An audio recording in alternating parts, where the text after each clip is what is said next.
Last year, some 59% of U.S. high school seniors applied for college financial aid via the free application for federal student aid, or FAFSA. That number even higher in California, 62.4%. FAFSA is typically available in October, but this year it was delayed until December 31st. This is after an overhaul by the Education Department to simplify the application process. Jason Gonzales, he is a higher education reporter at Chalkbeat, Colorado, and Jason joins me. What are these changes? How is this making the application process easier? Well, at this point, it's supposed to go from over 100 questions to less than 20 for students. And the federal government says it should be pretty quick for most students to fill out, so much so that they expect more students nationally to fill this out.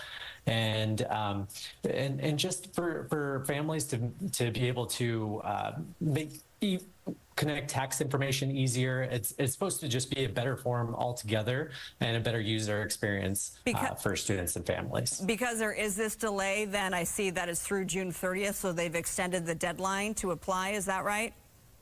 So usually it drops in October and families and students can fill that out. But with the delay, just because they're working on simplifying it, making it easier, there's been problems with that.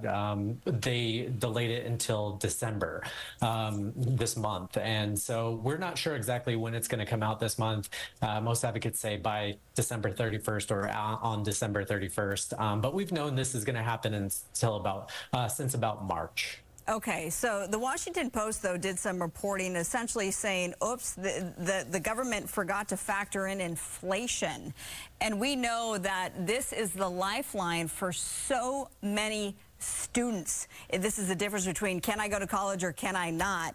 So the Washington Post headline simply said you're not going to get as much financial aid as you would because they didn't factor in inflation. What do you know about this oversight?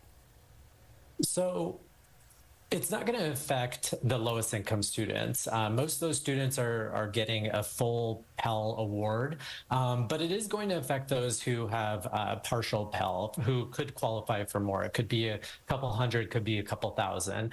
And essentially, this is, you're right, this is the difference between some students choosing to go and some not going. It's really going to impact not just the federal amount that they get, but also what they might get from institutions and from the state and showing that they have a need to have that paid for. Okay, well, we're still a couple of weeks out, at least we think, until this is released. Your final word of advice for students and parents who are going to be filling out this application? So counselors that I've talked to have said one of the things that students and families should do is create an FSA ID. What that does is allows the federal government to see that's who you are, and when you go in to fill out the FAFSA, it'd be really quick.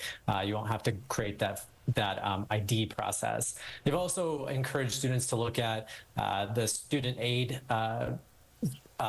tracker to look at whether or not you're going to get a certain amount of aid from the federal government. That kind of helps make those decisions before colleges and universities send out how much money you're going to get. So that really helps. And then a lot of the schools across the country in California, they're going to be holding FAFSA nights. They're going to be helping parents and students. So definitely connect in with your school and find out what you can do to get ahead on filling that out and any advice that they might have for you. FAFSA night, that would be a good resource, I bet. Okay, well, we appreciate all of your information. Higher education reporter with Chalkbeat, Jason Gonzales, thank you so much.